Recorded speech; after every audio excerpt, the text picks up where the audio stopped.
Good morning everyone. Students, welcome to the new video lecture. I am going to discuss with you today Minerals Part 3, which is a video lecture on microminerals which are covered under your syllabus.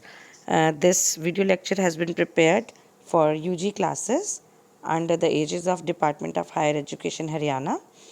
So I am Dr. Prabjot Kaur, as you all know me, Assistant Professor Home Science, Guru Nanak Girls College, Yamunanagar.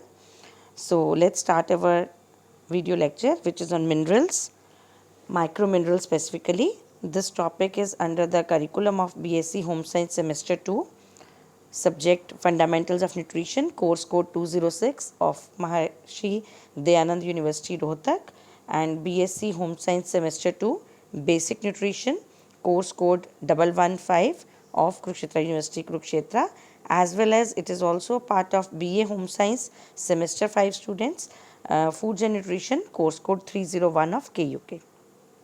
So first of all, we'll discuss about the learning outcomes of this video lecture. By hearing or understanding this video lecture, you will be able to classify the microminerals. You will be able to list important food sources of microminerals. You will be able to describe the absorption and metabolic fate of each of these minerals. And you will be able to explain the nutritional and biochemical role of various microminerals in human body and relate them to physiological functions and symptoms of inadequate intakes, and you will be able to select appropriate methods for assessing their status. So students, as we have already discussed that minerals are divided into two main categories. One was macrominerals, which we have already covered in the previous two video lectures. And second category is microminerals. These are the minerals which are required in very less amount. So let's discuss in detail about microminerals. Microminerals, as I've already told you, as I'm already discussing with you, that these are those minerals which comprise of less than 0.01% of the total body weight and are required in concentrations of 1 part per million or less. तो बच्चों, ये वो माइक्रोमिनरल्स हैं ऐसे सूक्ष्म quantity में required, सूक्ष्म मात्रा में रिक्वायर्ड आपके खनिज लवण जो कि हमारी बॉडी का केवल 0.01% ही बनाते हैं कुल भार का, कुल वज़न का, और इनकी जो हमें रिक्वायरमेंट है वो पार्ट्स पर मिलियन में होती है या पार्ट्स पर बिलियन में होती है. Initially, these minerals were also referred to as trace minerals or trace elements, as their concentration in tissues were not easily quantified by early analytical methods. So, initially जब minerals के ऊपर discovery या invention या study start हुई तो इनको trace elements या trace minerals के नाम से जाना जाता था. ट्रेसेस का मतलब होता है बहुत ही सूक्ष्म मात्रा में जिस चीज़ की आवश्यकता होती है, क्योंकि इनके जो ट्रेसेस थे वो किसी भी नॉर्मल एनालिटिकल मेथड के द्वारा एक्सट्रैक्ट नहीं किए जाते थे, बॉडी में अच्छे से निकाले नहीं जा पा रहे थे. अ ट्रेस एलिमेंट और mineral can be defined as a chemical element present in minute quantities, especially one used by organisms and held essential to their physiology. Trace element या ट्रेस खनिज लवण वह खनिज लवण या ऐसा रासायनिक अणु या पदार्थ है जो कि बहुत ही कम क्वांटिटी में बॉडी में प्रेजेंट होता है, लेकिन उसकी फिजियोलॉजी के लिए, शारीरिक क्रियाओं के लिए अति आवश्यक होता है. So microminerals or micronutrients on the other hand is an organic compound which is essential in minute amounts for the growth and health of an animal, जो किसी भी एक जीव की या जंतु की वृद्धि और सेहत के लिए बहुत आवश्यक है, परंतु उसकी क्वांटिटी, उसकी मात्रा हमें बहुत कम चाहिए. So next is classification of microminerals. The trace elements may be subdivided into 3 groups. इनकी 3 श्रेणियां हैं. पहली श्रेणी में आते हैं असेंशियल ट्रेस एलिमेंट्स, यानी कि अनिवार्य ट्रेस एलिमेंट्स, जिसमें आता है iron, copper, iodine, zinc, manganese, cobalt, molybdenum, selenium and chromium. हमारे सिलेबस में इसमें से केवल 2 ही हैं, which is iron and iodine. So we'll be discussing them in details in this lecture only. These have been shown to be dietary essentials vital to the enzymatic processes of the living cell. ये सभी के सभी essential trace elements जो हैं हमारी body में बहुत minute quantity में प्रेजेंट होते हैं और ये हमारी बहुत सारी एंजाइमेटिक क्रियाओं के लिए, हमारी कोशिकाओं की एंजाइमेटिक क्रियाओं के लिए अति आवश्यक है. Next category is possibly essential trace elements. ऐसे अनिवार्य ट्रेस एलिमेंट्स जो कि पॉसिबली प्रेजेंट हो सकते हैं, जो स्वाभाविक रूप से, संभाविक रूप से जो प्रेजेंट हो सकते हैं. That include that it includes nickel, tin, vanadium, cadmium, silicon, barium and strontium. They exhibit some metabolic activity revealed by both in vivo and in vitro studies. ऐसा जीविक और आर्टिफिशियल स्टडीज़ में ये पाया गया है कि ये इनमें कुछ ना कुछ उपापचय या चयापचय की क्रियाएं होती हैं, इसलिए इनका होना हमारे शरीर में आवश्यक है. And the third and the last category is non essential trace elements, अनिवार्य अमीनो ट्रेस एलिमेंट्स. इनमें आते हैं aluminium, boron, lead, mercury, fluorine and arsenic. Fluorine is a part of our syllabus, so we will be discussing fluorine also in this particular video lecture. So let us start our video lecture with iron first. Iron is one of the most abundant elements in the earth's crust. जैसा कि आप सब जानते हैं, धरती की जो crust है, जो सतह है, उसमें आयरन बहुत ही ज़्यादा क्वांटिटी में पाया जाता है. However, the body of an adult weighing 70 kilograms contains only 4 to 5 grams of iron, which is approximately 0.006 to 0.007% of the total body weight. Hence, it is classified as a trace element. धरती में ये बहुत अधिकता में पाया जाता है, परंतु मानव शरीर जो कि औसतन रूप से 70 किलोग्राम का है, उसमें आयरन की जो मात्रा है वो केवल 4 से 5 ग्राम पाई जाती है, जो कि कुल शारीरिक वजन का, कुल शारीरिक भार का केवल 0.006 से लेकर 0.007% तक ही है. इसीलिए इसको सूक्ष्म खनिज लवण की कैटेगरी में डाला गया है. Most of the body iron exist in complex forms bound to protein. हमारे शरीर में ज़्यादातर ये जो यौगिक फॉर्म में प्रेजेंट होता है, जो कि एक प्रोटीन के साथ जुड़ा होता है, जिसे हम सब जानते हैं हीमोग्लोबिन, जो कि हमारे ब्लड का मेन हिस्सा है. As haem compounds like porphyrin plus iron, notably haemoglobin in blood and myoglobin in muscles. हमारी मांसपेशियों में मायोग्लोबिन और रक्त में हीमोग्लोबिन के नाम से. और as non haem protein bound compound such as ferritin, जो कि आयरन की स्टोरेज फॉर्म है, एंड ट्रांसफेरिन, जो आयरन की स्टोरेज ट्रांसपोर्ट फॉर्म है. Additionally, it is also present in various enzymes either as heme or as non-heme iron. However, this constitutes less than 1% of the total body iron. जो 4 to 5 ग्राम है, उसका केवल 1% ही enzymes के साथ जुड़ा होता है. बाकी अधिकतर जो है अराउंड मैक्सिमम क्वांटिटी जो है वो हीमोग्लोबिन, मायोग्लोबिन के रूप में, या जो एक्स्ट्रा होता है वो लिवर में स्टोर हो जाता है in the form of ferritin, और बॉडी में ट्रांसपोर्ट परिवहन करता रहता है in the form of transferrin. So these are the different forms of iron present in our body. Now coming to the food sources of iron. Iron के भोज्य स्रोत क्या हैं? Iron is found in foods in one of the two forms, या तो haem form में या non haem form में भोजन में प्रेजेंट होता है. In human diet the primary sources of haem iron are haemoglobin and myoglobin from consumption of meat, poultry and fish. तो जो हीम आयरन का हम सेवन करते हैं वो हमारी डाइट में हीमोग्लोबिन या मायोग्लोबिन के रूप में आता है मांस, मछली, अंडा इत्यादि खाने से. Whereas non haem iron is obtain from cereals, pulses, legumes, fruits and vegetables. जबकि जो नॉन हीम फॉर्म है वो हमें अनाजों, दालों, फलीदार सब्जियों, फल एवं सब्जियों से प्राप्त होती है. So dietary non haem iron accounts for about 85% of the total iron intake even among non vegetarian. जो लोग मांसाहारी हैं वो भी अपने शारीरिक ज़रूरत का 85%, 85% जो आयरन है वो नॉन हीम सोर्सेज यानी कि वेजिटेरियन सोर्सेज से प्राप्त करते हैं. केवल 15% ही वो मीट, फिश, एग या पोल्ट्री से लेते हैं.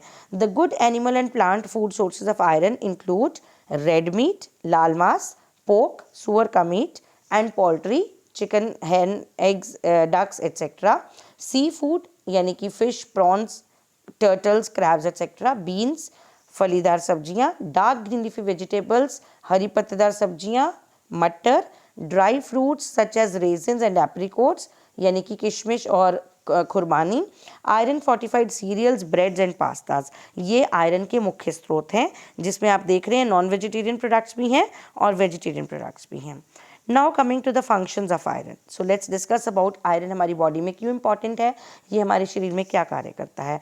The major use of iron is for oxygen transport by haemoglobin. जैसा कि आप सबको पता है कि ये जो फंक्शन है ये हमारी ऑक्सीजन जो है वो रेस्पिरेटरी, हमारे जो श्वसन प्रक्रिया है उसके दौरान ऑक्सीजन हमारे रक्त के हीमोग्लोबिन से मिलकर ऑक्सी हीमोग्लोबिन का निर्माण करती है, जो हमारी बॉडी में एक स्थान से प्रत्येक कोशिका तक ट्रांसपोर्ट होता है और हमारे फूड को ऑक्सीडाइज करने में, उसको डाइजेस्ट करने में हेल्प करता है. और आफ्टर ऑक्सीडेशन जो ऑक्सी हीमोग्लोबिन फॉर्म होता है वो हमारी बॉडी को ऑक्सीजन सप्लाई करता है. ऑक्सीजन क्योंकि हमारे बॉडी का बहुत इंपॉर्टेंट हिस्सा है, हमारे जीवित रहने के लिए हमारी असेंशियल कंडीशन है, इसलिए ये फंक्शन आयरन का बहुत इंपॉर्टेंट है। इसके साथ साथ एक और प्रक्रिया भी चल रही होती है। वो प्रक्रिया क्या होती है, हमारी बॉडी की जितनी भी कोशिकाएं हैं they all excrete carbon dioxide as a waste product. वो ऑक्सीजन को इनहेल करते हैं हम जब सांस लेते हैं और कार्बन डाइऑक्साइड को एक्सहेल करते हैं। तो जब वो कंपाउंड्स कार्बन डाइऑक्साइड को वेस्ट प्रोडक्ट की तरह बाहर निकालते हैं, वो आरबीसीज में जाती है, हीमोग्लोबिन के साथ मिलती है और कार्बामेट या कार्बोक्सी हीमोग्लोबिन बनाती है। On reaching the lungs haemoglobin carbamate dissociates which release carbon dioxide into the lungs और जो वहाँ से वो एक्सहेल हो जाती है। So this is the major function of iron, जो आप सब बहुत भली भांति समझते भी हैं और इसी वजह से आयरन हमारी बॉडी में बहुत ज़्यादा ज़रूरी भी है। Next function of iron is oxygen requirement of the muscle cells is high because of the high level of the metabolic activity. हमारी मांसपेशियाँ जब हम बहुत ज़्यादा एक्सरसाइज करते हैं, कोई हैवी स्ट्रेनस एक्टिविटी करते हैं, तो मांसपेशियों में फटीग होने लगती है, थकावट होने लगती है।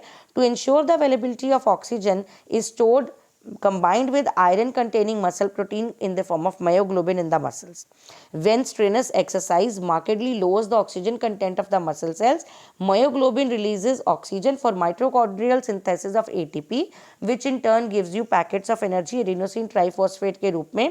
It gives you energy and permits continued muscular activity, ताकि आपको थकान महसूस ना हो। This could well be the reason for fatigue experience in iron deficiency condition of anaemia. जिन लोगों में आयरन डेफिशिएंसी के कारण अरक्तता या एनीमिया हो जाता है, उन लोगों में ये दिक्कत आने लगती है कि वो हैवी स्ट्रेनस एक्टिविटी नहीं कर सकते। फॉर एग्जाम्पल सीढ़ियाँ चढ़ते हुए उनका सांस फूलने लगता है। Insufficient iron results in the decreased synthesis of hemoglobin and myoglobin, which gives consequent bad effects to the body. Next function of iron is iron as a part of heme is a constituent of various enzymes like peroxidase and catalase, which catalyze oxidation reduction reactions. Accumulation of peroxides can lead to generation of free radicals, which in turn can disrupt our membranes and could cause aging problems, cancer and atherosclerosis, which catalyze the oxidation reduction reactions. So हमें ageing से बचाता है iron का होना, क्योंकि iron जो haem की form में है वो एंजाइम पेरोक्सीडेज और कैटालेज का इंपॉर्टेंट कंपोनेंट है। Next function is iron as a part of haem is present in various cytochrome. Cytochromes are iron containing haem proteins.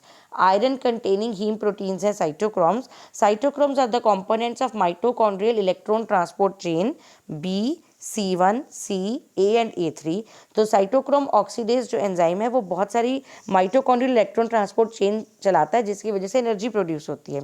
Hence they function as carriers of electrons from flavoproteins on the one hand to cytochrome oxidase on the other hand, और electron transport का कार्य करते हैं, जिसकी वजह से energy produce हो पाती है। सो आयरन का ये भी एक इंपॉर्टेंट फंक्शन है प्रत्येक कोशिका के माइटोकॉन्ड्रियल इलेक्ट्रॉन ट्रांसपोर्ट चेन में। Last function of iron is it is also present as iron sulfur combination, which is ferrous sulfide in non-heme enzymes like flavoproteins, metalloflavoproteins and with cytochrome B. The sulfur and iron are thought to take part in the oxido reduction mechanism, with the iron atom undergoing oxido reduction between Fe2 positive and Fe3 positive. Iron हम दो forms में लेते हैं, ferrous and ferritin. Ferritin की form में हमारी body उसको absorb नहीं कर सकती, अवशोषित नहीं कर सकती, परंतु फेरस फॉर्म में एब्जॉर्ब कर सकती है। तो जितना भी फेरेटिन हमने नॉन वेजिटेरियन प्रोडक्ट से लिया है वो फेरस फॉर्म्स में कन्वर्ट हो जाता है बॉडी में in the presence of this mechanism, जो कि मेटालोफ्लेवोप्रोटीन्स और साइटोक्रोम बी की प्रेजेंस में होता है। तो the iron atom undergoes oxido reduction, जिसकी वजह से वो फेरस और फेरेटिन फॉर्म में इंटरचेंज होने लगता है and body according to the need अपनी रिक्वायर्ड फॉर्म को एब्जॉर्ब कर लेती है। So students, as we've already discussed about the major functions of iron, so let's have a view on the RDA of iron by ICMR in 2010। जैसा कि आप लोग table में देख पा रहे हैं, आयरन की जो रिक्वायरमेंट है बॉडी में, for main it is 17 milligrams per day and for women it is 21 due to menstrual losses and etc. While in pregnancy and lactation it is increased. In pregnancy it is almost double than men, which is 35 milligrams a day, and in lactation it is 21 milligrams again, which is normal in the women range. So pregnancy में इसकी requirement क्यों बढ़ जाती है? Because the child, the fetus has to take birth keeping in store the 6 months of iron in its liver, क्योंकि 6 months तक बच्चे ने केवल माता का दूध का सेवन करना है, तो उसको बाहर से कोई सोर्स नहीं मिल रहा जो उसको आयरन सप्लाई करेगा। तो कोई भी भ्रूण, कोई भी बच्चा, अपना नवजात शिशु 6 months का स्टॉक लेकर ही पैदा होता है। नाउ कमिंग टू इन्फेंट्स, जब 0 to 6 मंथ्स पे हैं तो 46 माइक्रोग्राम्स पर kilogram of the body weight per day देना होता है, लेकिन 6 to 12 मंथ्स में ये रिक्वायरमेंट 5 मिलीग्राम्स में चली जाती है। While in children of 1 to 9 years it is 9 to 16 milligrams per day, and from boys and girls of 10 to 17 years it is 21 to 32 milligrams per day, जो कि depending upon the different conditions boys and girls में increase होती रहती है। There is a condition with 13 to 15 years, उस time पे boys को iron की रिक्वायरमेंट गर्ल्स से ज़्यादा होती है, but when there is a menstrual cycle का ऑनसेट होता है, मिनार्क होता है, तो फीमेल्स की रिक्वायरमेंट जो है वो बॉयज़ के कंपैरेटिवली ज़्यादा है। 10 to 12 ईयर्स में it is 27 milligram, it remains constant about 27 milligram for girls in all the ages of 10 to 17 years. So these were all about the RDAs of iron. So let's discuss now the deficiency of iron. As we have already discussed about iron deficiency anemia, जिसके अंदर haemoglobin का amount कम हो जाता है body में से। सो haem के कारण हीमोग्लोबिन कम बनता है, तो उसके क्या लक्षण है, क्या सिम्टम्स होते हैं जब अरक्ता होती है। द सिम्टम्स इंक्लूड फटीग, थकावट, स्किन का पीला पड़ जाना, पेल स्किन, डिजीनेस, सुस्ती रहना, स्वोलन एंड सोर टंग, जीभ का पक जाना या उसमें सोजिश आ जाना, restlessness and impaired work performance, काम करने में मन ना लगना, बहुत डिस्टर्ब्ड रहना, disturbance in thermo regulation, temperature control नहीं होता, कभी शरीर एकदम ठंडा कभी एकदम गर्म हो जाता है, इम्पेयरमेंट ऑफ सर्टेन की steps in immune response, immunity प्रतिरोधक क्षमता कुछ वीक हो जाती है, adverse effects on psychomotor and mental development particularly in children, बच्चों की गतिशीलता और मानसिक विकास में प्रॉब्लम आता है, and increase maternal and perinatal mortality and morbidity. So mother की death at the time of delivery या बच्चे की death at the time of birth, mortality और मॉर्बिडिटी रेट इंक्रीज हो जाता है। These are all the symptoms of iron deficiency anaemia if this deficiency is left untreated. Mild iron deficiency anemia is treatable if it is reversible, if you start taking iron supplements तो वो reverse हो जाता है, लेकिन अगर इसको untreated छोड़ा जाए तो ये बहुत सीवियर हो सकती है, जैसे कि it can lead to heart problems, it will lead to a very rapid and irregular heart beat, जिसकी वजह से the blood will pump more blood to compensate for the lack of oxygen which is giving to the tissues, this can lead to enlarged heart और heart failure. Second problem, it occurs during pregnancy. In pregnant women, severe iron deficiency anemia is related to premature births. So pre term babies यानी कि 7th या 8th month babies can be born, या जो बच्चे होंगे उनका जो birth weight है, उनका जो शारीरिक वजन है वो सामान्य से कम होगा। सामान्य औसतन वेट हम बच्चे का 2.5 से 3.5 किलो मानते हैं, तो लो बर्थ वेट बेबीज़ वो होंगे जिनका वेट जो है वो 2 kg से भी लेस होगा। But the condition is preventable in pregnant women जब उन्हें आयरन सप्लीमेंट्स देते हैं। Third, complications which arise are of growth problems. In infants and children, severe iron deficiency can lead to anemia as well as delayed growth and development. तो बच्चे की वृद्धि और विकास में देरी आने लगती है। Additionally, iron deficiency anemia is related to increased susceptibility to infection. उन्हें संक्रमण बहुत जल्दी होने लगते हैं. So this is one symptom of prolonged iron deficiency anemia. These are the complications. Now let's move to iron toxicity. Iron की अधिकता भी नुकसानदायक है।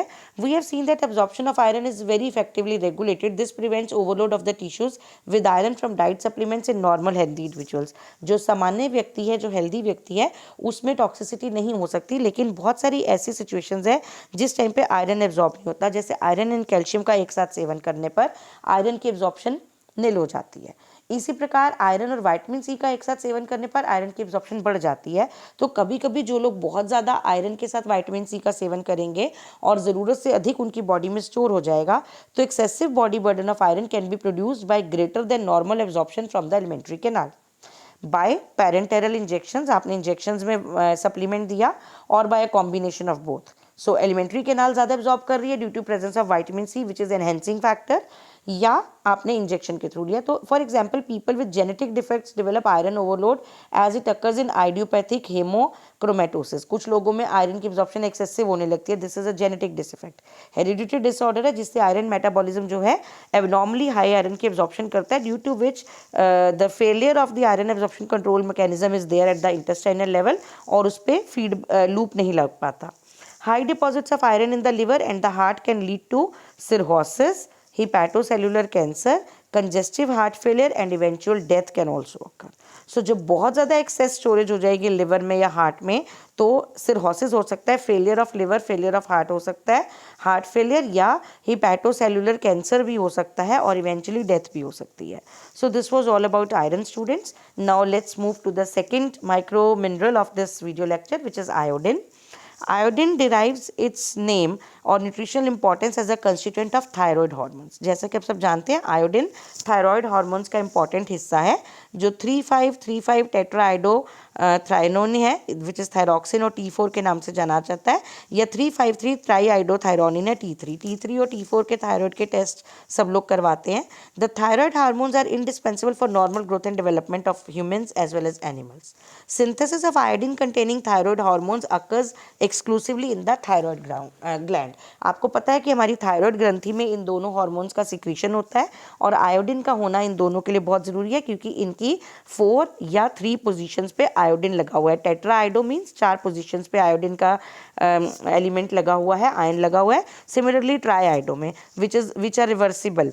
सो iodine is a non metallic element of the halogen group. ये halogen group को belong करता है जिनके ऑर्बिट में 7 इलेक्ट्रॉन्स होते हैं with common oxidation states of iron iodide, iodide 5 या KiO3 iodates, KiO4 periodates और less common states of plus I which is iodine monochloride or +3 iodine trichloride. So these are the different forms of iodine in which it is present. In humans, iodine is typically found and functions in its ionic form which is iodine -1. About 15 to 20 milligram of iodine only is found in human body of which 70 to 80% is present in the thyroid gland. जिसका 70 से 80% हमारी thyroid ग्रंथि में होता है. कुल 15 से 20 milligram iodine हमारी बॉडी में प्रेजेंट है. The thyroid gland weighs 15 to 25 grams and it has a remarkable ability to concentrate iodine. जो कि खुद जो थायराइड ग्रंथि है वो 15 से 25 ग्राम की है और उसमें 70 to 80% जो है वो आयोडीन प्रेजेंट होता है. So this was a general overview about iodine. Now let's move to the food sources. भोज्य स्रोत जान लेते हैं आयोडीन के. The iodine concentration in foods is highly variable and also depends upon the concentration of iodine content of soil in that region. प्रत्येक जगह की, प्रत्येक क्षेत्र की जो मिट्टी है उसमें आयोडीन का क्या कंटेंट है उसके अकॉर्डिंग आयोडीन जो है वो वेरी करेगा. The iodine present in the upper crust of the earth is leached by glaciation and repeated flooding and is carried to the sea. जब बार बार ग्लेशियर से बर्फ़ मेल्ट होती है तो वो पानी के रूप में, वर्षा के रूप में बहती है या बार बार फ्लड्स आते हैं तो जो टॉप मोस्ट लेयर अपर क्रस्ट सतह पे जो मिट्टी के आयोडीन होता है वो बह जाता है with soil erosion and it is carried to the sea. इसलिए sea water is a rich source of iodine. The seaweed located near coral reefs has an inherent biological capacity to concentrate iodine from the sea. Seaweeds यानी कि ऐसी खरपतवार जो समुद्र में पैदा होती है जैसे नोरी शीट्स वगैरह जो खाने में यूज़ करते हैं सुशी वगैरह बनाने के लिए, उनमें काफ़ी आयोडीन की मात्रा पाई जाती है. The amount of iodine in drinking water is an indicator of the iodine content of a particular rock and soil of a region and it parallels the incidence of iron deficiency among the inhabitants of that region. और students इसी वजह से आपने देखा क्योंकि soil erosion से iodine बह जाता है तो जितने भी पहाड़ी क्षेत्र हैं जहाँ पे रेनफॉल ज़्यादा होती है और रेनफॉल के साथ जो टॉप मोस्ट लेयर है वो पानी के साथ नीचे क्षेत्रों की तरफ, प्लेन एरियाज़ की तरफ बह जाती है. सो वहाँ पर आयोडीन डेफिशिएंसी के केसेस जो हैं वो कंपैरेटिवली ज़्यादा पाए जाते हैं और नॉर्मल प्लेन एरियाज़ में आयोडीन डेफिशिएंसी कम होती है और सी एरियाज़ के, कोस्टल एरियाज़ के आसपास आयोडीन डेफिशिएंसी नेग्लिजिबल पाई जाएगी.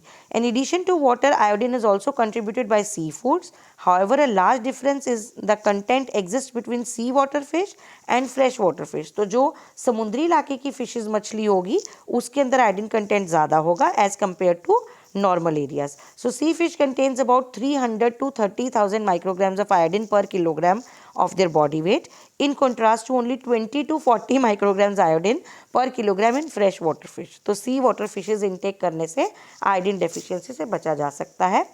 Also, food additives used as bread dough oxidizers or conditioners can contribute to the iodine content of the diet. आप लोगों ने पीछे एक कंट्रोवर्सी सुनी होगी जो ब्रेड में पोटेशियम आयोडेट मिलाया जाता है जो ब्रेड के डो को ऑक्सीडाइज करता है और उसको कंडीशन करता है. सो उसके अमाउंट को लेके काफ़ी चर्चा में था ये चीज़ें. सो ब्रेड के थ्रू भी जो आयोडीन है वो हमारी बॉडी में सप्लाई होता है.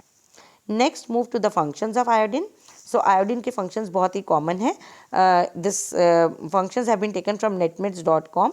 The functions include maintaining normal synthesis and operation of thyroid hormone by catalyzing the conversion of TSH into T3 and T4, thus uplifting the immunity, heart wellness and metabolism of the body. सो ये तीनों के conversion में जो thyroid stimulating hormone हमारी thyroid ग्रंथि से निकलता है, इंटीरियर पिट्यूटरी ग्लैंड से निकलता है, जो थायराइड हार्मोन को स्टिमुलेट करता है, थायराइड स्टिमुलेटिंग हार्मोन जो थायराइड को थायरॉक्सिन रिलीज करने के लिए स्टिमुलेट करता है, वो T3 और T4 जो है ये हमारी नॉर्मल ग्रोथ के लिए बहुत ज़रूरी है. Preventing the incidence of hypothyroidism, ये अंडर एक्टिव थायराइड ग्लैंड से बचाएगा iodine. Ensuring optimal neural development in the growing fetus in pregnancy, गर्भावस्था में जो भ्रूण है, नवजात शिशु जो भ्रूण है उसकी न्यूरल डेवलपमेंट, दिमागिक विकास के लिए बहुत ज़रूरी है. और lowering the risk of goitre, हमें घेंगे से बचाता है, जो इसकी डेफिशिएंसी के कारण उत्पन्न होने वाली एक कंडीशन है जिसके अंदर गॉइटर का साइज़ बहुत बढ़ जाता है, उसे घेंगा बोलते हैं. Which results in enlargement of the thyroid gland, जो मैंने अभी आपको बताया.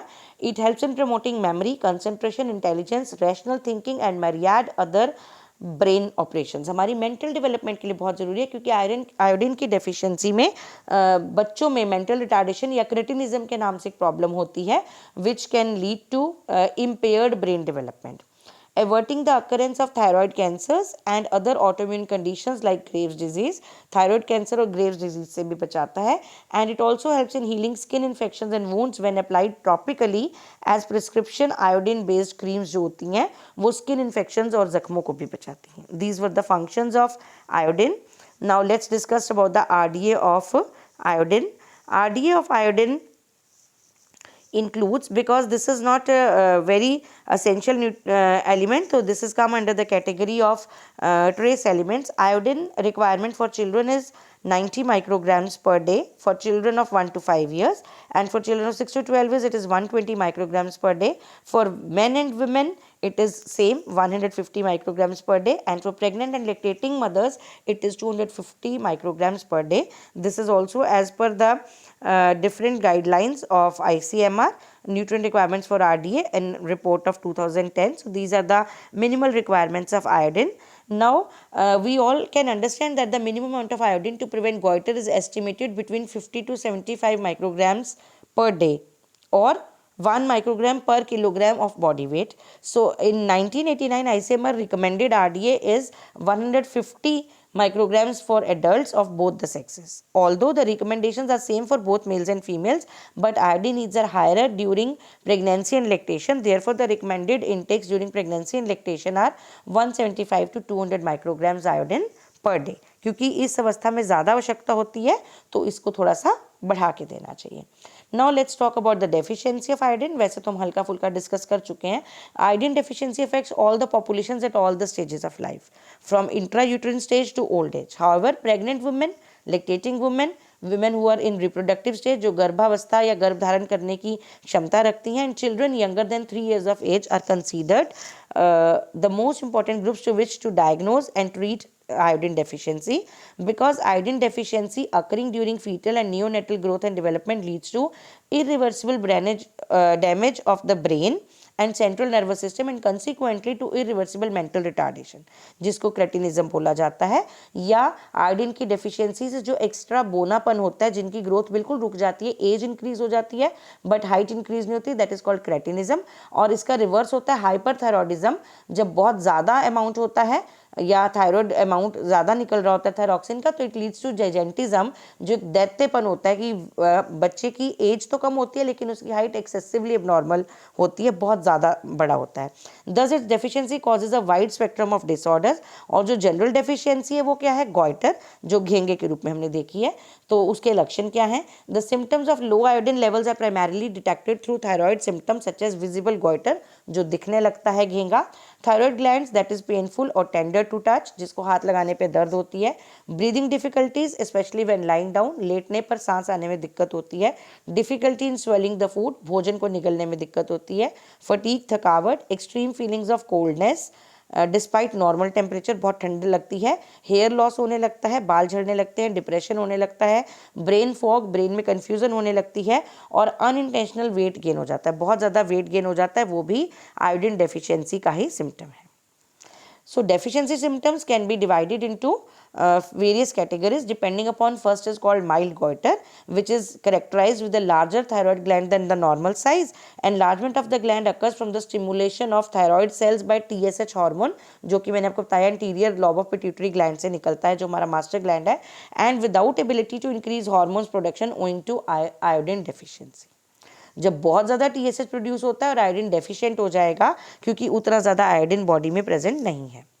Next is the most severe form is endemic cretinism, जो कि मैंने आपसे भी डिस्कस किया, जो बच्चों में होती है below 3 years of age, which is characterize by congenital severe irreversible mental and growth retardation. जिन बच्चों को मेंटल प्रॉब्लम्स हो जाती हैं, जो कि मेंटली रिटार्डेड होते हैं, एज इंक्रीज होती है, उनकी फिजिकल ग्रोथ होती है, लेकिन mental development according to age नहीं हो पाती। So that inappropriateness between physical and mental growth is termed as mental retardation and it is technically called cretinism.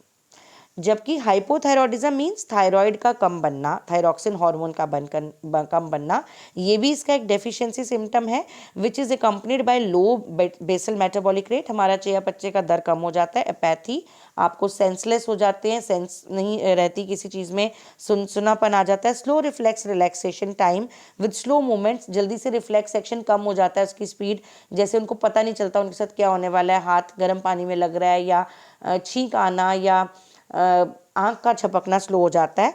Cold intolerance, उनको कोल्ड बर्दाश्त नहीं हो पाती, and myxoedema which is skin and subcutaneous tissues में thickness आ जाती है, उसके ऊपर एक लेयरिंग आ जाती है, which is due to the combination of mucin, and skin becomes dry and swollen, बहुत सूखी और सूजी हुई स्किन हो जाती है। So these are the different deficiency conditions of iodine. Now let's talk about the excess of iodine. Symptoms of iodine toxicity. Possible side effects from too much of iodine will include nausea या vomiting, जी मचलाने लगेगा, उल्टी आने जैसी feeling होगी, diarrhoea हो जाएगा, अतिसार, fever, बुखार, burning sensations in throat and mouth, जलन होने लगती है गले में और मुंह में, और पेट में दर्द होने लगता है, स्टमक में पेन होने लगती है। So toxicity also, a wide range of iodine intakes is tolerated by most of the individuals owing to the ability of the thyroid to regulate total body iodine, because हमारा ये जो hormones का secretion होता है ये बहुत ही systematic तरीके से चलता है। जब किसी चीज़ की एक्सेस प्रोडक्शन होती है तो automatically there is a feedback loop जो उसको बंद कर देती है। सो TSH डिक्रीज हो जाएगा, जिसकी वजह से थायरॉक्सिन कम बनेगा, तो ये बॉडी रेगुलेट करती है, नियंत्रण करती है। This tolerance to huge doses of iodine in healthy iodine replete adults is the reason why WHO stated in 1994 that daily iodine intakes of up to 1 milligrams, जबकि रिक्वायरमेंट बहुत कम थी, लेकिन 1 मिलीग्राम तक, 1000 माइक्रोग्राम तक आप एंटायरली सेफ लिमिट्स में उसको सहन कर सकते हैं। But over 2 milligrams iodine per day for long periods should be regarded as excessive or potentially harmful to most of the people. Such high intakes are unlikely to arise from natural foods except for diets that are very high in seafood, या तो उनमें हो सकती है, या seaweed और comprising foods contaminated with iron। जो लोग बहुत एक्सेस इनटेक करते हैं और साथ ही कोई सप्लीमेंट भी ले रहे हैं, उस केस में ये प्रॉब्लम आ सकती है। उस केस में जो कंडीशन होगी that is called hyperthyroidism, thyroid ग्रंथि का TSH का ज़्यादा बनना, and in response to it thyroxine का ज़्यादा प्रोड्यूस होना। It is largely confined to those over 40 years of age, and symptoms are rapid heart rate, उनकी हार्ट का रेट जो पल्स रेट है वो बढ़ जाता है, ट्रेम्बलिंग, कंपकपनाहट होने लगती है, कंपकपाहट होने लगती है हाथों और पैरों में, एक्सेसिव स्वेटिंग, बहुत पसीना आएगा, lack of sleep and loss of weight and strength, weight गिरने लगेगा, वेट कम होने लगेगा, ताकत कमजोरी में बदल जाएगी, नींद नहीं आएगी और बहुत पसीना आएगा। Individuals who are sensitive to iodine usually have mild skin symptoms, तो उनके हल्के फुल्के स्किन के ऊपर चेंजेस हमें दिखाई देने लगते हैं। Students, this was all about iodine. Let's move to the last micromineral of our syllabus, which is fluorine. To begin with थोड़ा सा बेसिक जानते हैं फ्लोरीन के बारे में। Fluorine is potentially toxic element, toxic means जहरीला है, आप ध्यान से सुने। Its essentiality for humans is not established, although the role of fluoride in providing protection from dental caries in human has been demonstrated. ऐसा माना गया है कि फ्लोरीन के इंटेक के कारण हमें दांत की कैविटीज, दांत में सड़न कम होती है, लेकिन हमारी बॉडी के लिए कोई और इसका रोल है ये ज़्यादा अभी जानकारी नहीं है। Fluorine is a gaseous chemical element, while its ion fluoride is composed of fluorine bound to a metal, non-metal or an organic compound.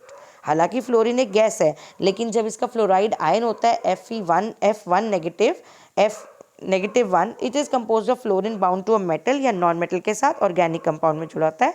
इसके एग्जाम्पल्स हैं magnesium fluoride, hydrogen fluoride and fluorobenzene fluoride.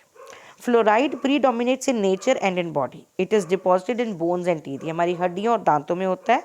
It's incorporation into tooth enamel markedly increases the hardness and resistance to decay. इसकी जो tooth का जो हमारा enamel है, जो बाहर की जो कवरिंग है, जो लेयर है, उसके अंदर ये उसकी हार्डनेस को इंक्रीज करता है और उसको सड़ने से बचाता है। Enamel is the hardest material, hardest mineral और hardest element of the human body. That is the reason कि जब हम किसी डेड बॉडी को बर्न भी कर देते हैं तो हमारे दांत नहीं जलते हैं, because enamel is the hardest material in our body. Food sources, भोज्य स्रोतों की बात करेंगे। The major source of fluoride is most tights is water. Water में नेचुरल रूप से ये ऐड किया जाता है और फ्लोरिनेटेड वाटर जो है वो हमारे लिए सफिशिएंट है। उसके अलावा कुछ बची हुई मात्रा टूथपेस्ट में ऐड की जाती है, जो कि हम दांतों को क्लीन करने के लिए यूज़ करते हैं। तो उससे हमारी फ्लोरिन के रिक्वायरमेंट्स जो हैं वो ईजिली पूरी हो जाती है। इसकी कोई स्पेशल रिक्वायरमेंट्स नहीं है। ये आपने देखा था बहुत ही ज़्यादा नॉन एसेंशियल ट्रेस एलिमेंट्स में है, so it is not essentially required in our diet, with foods providing only about 25% of the total intake. So 75% पानी से मिल जाता है, 25% भोजन से मिल जाता है। भोजन कौन कौन से हैं? These include tea and marine fish, sea water के आसपास जो फिशेज हैं, या चाय। Ready to use infant formulas made with fluoridated water, जो सेरेलैक या फेरेक्स या जो भी हम बच्चे के लिए रेडी टू ईट फॉर्मूलाज बनाते हैं, उसको जिस पानी से घोलते हैं उसको ल्यूक वार्म करके, वो भी उसमें फ्लोरिन को ऐड कर देता है, फ्लोराइड को ऐड कर देता है। Now let's have a look on the functions of fluorine. इसका एक ही बेनिफिशियल रोल जो आप देख चुके हैं। The only beneficial role demonstrated for fluoride is in reducing the prevalence and severity of dental caries in children and adults. Fluoride and dental caries का क्या relation है? There are 3 ways in which fluoride में act to prevent tooth decay. दांतों को सड़ने से ये 3 तरीके से बचाता है। हम एक एक करके डिस्कस करेंगे। पहला तरीका है when fluoride is incorporated into the tooth early in life at the time of tooth eruption. जब दांत अभी उगने वाले होते हैं, उग रहे होते हैं, उस टाइम पे जब फ्लोराइड ऐड होता है, the enamel containing fluorapatite becomes more resistant to dissolution by acids. So जितने भी हम एसिडिक फूड, खट्टे इधर उधर की चीज़ें खाते हैं, उनसे हमारे दांतों को बचाता है। Secondly, in normal course the enamel gets demineralized by contact with food acids and demineralization occurs to ensure that enamel structure is maintained. जब हम with due course of time अपनी लाइफ में डिफरेंट चीज़ों का सेवन करते हैं, तो हमारा एनिमल जो है वो डीमिनरलाइज होने लगता है by coming in contact with different types of foods के संपर्क में आने से। So tropical application of fluoride enhances demineralization and maintains the integrity of the enamel, जो आप ब्रश से यूज़ करते हैं मॉर्निंग में। Lastly or thirdly, fluoride inhibits the glycolysis and thus reduces the acid formation from sugars on the teeth, helping to prevent enamel demineralization and tooth decay. जब हम किसी भी मीठी कार्बोज युक्त शर्करा का या रिफाइंड शुगर्स का प्रयोग करते हैं, तो हमारी दांतों के अंदर, क्योंकि आपको पता है कार्बोहाइड्रेट का जो डाइजेशन है वो हमारे माउथ में सलाइवरी माइलेज के साथ ही स्टार्ट हो जाता है। सो ये ग्लाइकोलिसिस को, कार्बोज के चयापचय को, पाचन को प्रिवेंट करता है कि वो दांतों में शुगर के खाने से जो टीथ के ऊपर प्रॉब्लम है वो ना आए, जिसकी वजह से एनेमल को बचाकर रखता है और हमें दांतों को सड़ने से भी सुरक्षा प्रदान करता है। सो RDAs ऑफ फ्लोरिन मैंने इसमें लिख दिया है because we are generally discussing about RDAs, but actually I am discussing about the adequate intakes of fluorine. Fluoride is considered as a beneficial element for humans, but it is not an essential element. आपने पहले भी पढ़ा।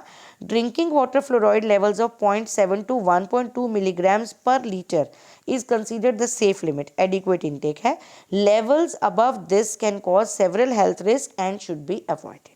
So there is no special recommended dietary allowances given by ICMR for fluorine, but we have to adequate intake. We have to intake the fluorine or fluoride ion adequately by means of drinking water. Now science of fluoride deficiency. अगर आप ये adequate amount का seven नहीं करेंगे तो क्या हो सकता है? The main signs of fluoride deficiency are cavities and weak bones, क्योंकि इसका इन्हीं दोनों में रोल है। सो कैविटीज का डिस्कस करेंगे। The first sign of fluoride deficiency is usually the cavities, दांतों में खड्डे पड़ जाना, कीड़ा लग जाना, उनका सड़न, उनका खराब हो जाना। This is because a lack of fluoride can cause your enamel to become weak and prone to decay. However, if you do have cavities, it doesn't necessarily mean that you are deficient in fluoride. उसके कोई और reason भी हो सकते हैं, but that is one reason. ये एक factor हो सकता है. Cavities have other causes too, including sugar and failing to take care of your teeth properly. अगर आप दिन में 2 से 3 बार या खाना खाने के बाद या रात को सोने से पहले ब्रश नहीं करते हैं, वो रीज़न भी हो सकता है. आप बहुत ज़्यादा मीठे का सेवन करते हैं, वो रीज़न भी हो सकता है. आपको कोई इंटरनल मेटाबॉलिक डिसऑर्डर है, वो रीज़न भी हो सकता है. बट फ्लोराइड की डेफिशिएंसी भी एक कारक हो सकती है, एक फैक्टर हो सकता है. Next is weak bones. Your body needs fluoride for healthy bones as well as healthy teeth. This means that if you have a fluoride deficiency, you are at an increased risk of weak and brittle bones. लेकिन ये भी इकलौता कारण नहीं है. आपने पढ़ा था कैल्शियम की, विटामिन डी की डेफिशिएंसी से भी यही दिक्कत होती है. So elderly people who are prone to fractures often have a fluoride deficiency. बुजुर्ग लोगों में जो बार बार फ्रैक्चर्स होते हैं, जिनकी हड्डियां बहुत ही ज़्यादा नाजुक हो जाती हैं और बहुत ज़्यादा टूटने लगती हैं, कहने का मतलब क्षण भंगुर हो जाना, जो बहुत जल्दी फ्रैक्चर की तरफ डेविएट हो जाती हैं, they are due to the deficiency of fluoride in the body. तो वो एक रीज़न हो सकता है वीक बोन्स का. So let's discuss about now the toxicity of fluoride. Fluoride is a cumulative toxin. Ingestion of fluoride 1 to 1.5 milligram per liter for several years via water may produce dental fluorosis, which is browning and pitting of teeth, जिसको mottling बोलते हैं, जो दांतों में खड्डे और brown हो जाता है. मीन्स आप एक्स्ट्रा फ्लोराइड खा रहे हैं, आपके वहाँ के पानी में एक्स्ट्रा अमाउंट है, जिसको आपको रिड्यूस करना चाहिए, कम करना चाहिए. Chronic high level of fluoride in the range of 2 to 5 milligram per liter can cause skeletal fluorosis. हड्डियों में प्रॉब्लम आने लगेगी. Crippling skeletal fluorosis can occur where drinking water contains higher than 10 milligram per liter is consumed over several years. The severe forms of skeletal deformity in toxic fluorosis include that is kyphosis, abnormal curvature of the spine, fix spine and other joint problems, other joint deformities हो जाएंगी अगर आप बहुत ज़्यादा fluoride related water का intake कर रहे हैं. Then hyper parathyroidism secondary to high fluoride intake has been reported. जो हमारा पैराथायरॉयड ग्रंथि है, उसमें से भी एक्सेसिव हार्मोन रिलीज होने लगेगा due to higher intakes of fluoride in the diet और by water, which induces calcification of the soft tissues. आपके जो बॉडी के जो सॉफ्ट नरम टिश्यूज़ उत्तक हैं, उनमें कैल्सिफिकेशन होनी शुरू हो जाती है. So students, this was all about the micro minerals. Let's revise और summarize the topic by few multiple choice questions. The first question is micro minerals can be subdivided into how many groups? 2, 3 और 4. 3 groups: essential, possible essential and non essential. Dental caries are associated with deficiency, जो हमने अभी पढ़ी, fluorine deficiency. Deficiency of iron in diet leads to low level of dash in blood. क्या चीज़ कम होती है जब iron deficient होता है डाइट में? Haemoglobin. Goitre is a resultant condition of dash deficiency. Goitre किसकी कमी से होता है? आयोडीन की डेफिशिएंसी से. Deficiency of iron leads to anaemia, thalassaemia और हीमोफीलिया. एनीमिया, अरक्ता. Seafood are a rich source of iron, iodine और fluorine. Iodine. Green leafy vegetables are rich in iron, iodine or fluorine. Iron. Now you can discuss few test questions which will help you in your exam preparation. First question is list at least 5 sources of heme and non-heme iron. आपको plant sources देने हैं non-heme में, heme में आपको animal sources देने हैं. Enumerate a few dietary factors which affect iron absorption, जो मैंने आपको बताए, जैसे vitamin C, calcium, phytates, other inhibiting factors. What are the consequences of iron deficiency? जब आप एनीमिया को अनट्रीटेड छोड़ते हैं तो क्या कॉम्प्लिकेशंस हो सकती हैं? What are the microminerals और trace elements? Microminerals और trace elements क्या हैं? How are these different from macrominerals? ये macrominerals से कैसे डिफरेंट हैं? Enumerate the physiological roles of iron. Iron के शारीरिक कार्यों के बारे में जानकारी देनी है. What are the 2 active forms of thyroid? Thyroid की 2 एक्टिव फॉर्म्स क्या हैं? Hypothyroidism and hyperthyroidism. Discuss their metabolic effects. उनमें क्या क्या लक्षण होते हैं, आपने दोनों डिस्कस किए हैं इस वीडियो लेक्चर में. Which organ of human body constitutes maximum percentage of iodine? सबसे ज़्यादा आयोडीन कहाँ होता है? थायराइड ग्रंथि में. Name thyroid hormones which are absorbed unaltered. T3, T4 के बारे में आपको जानकारी देनी है. What is fluorosis? फ्लोरिन का एक्सेस हो जाना. Write a short note on iodine deficiency. Iodine deficiency पे बात देखें. What are गोइट्रोजन्स? घेंगा करने वाले कौन से सब्सटेंसेज हैं? Where are these found? ये किन फूड्स में ज़्यादा मिलते हैं? आयोडीन के जितने भी रिच सोर्सेज हैं, दे आर गोइट्रोजन्स, जो एक्सेस में आयोडीन को हमारी बॉडी में एब्जॉर्ब कराएंगे. So students, this was all about your topic. My great acknowledgement and special thanks to eGyan course portal of IGNOU, due to which this presentation has been possible for the material.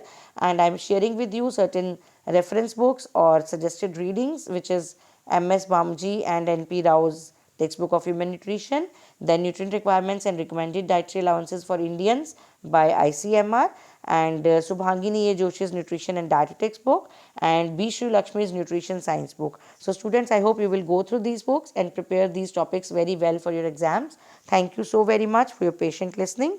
See you. Bye-bye.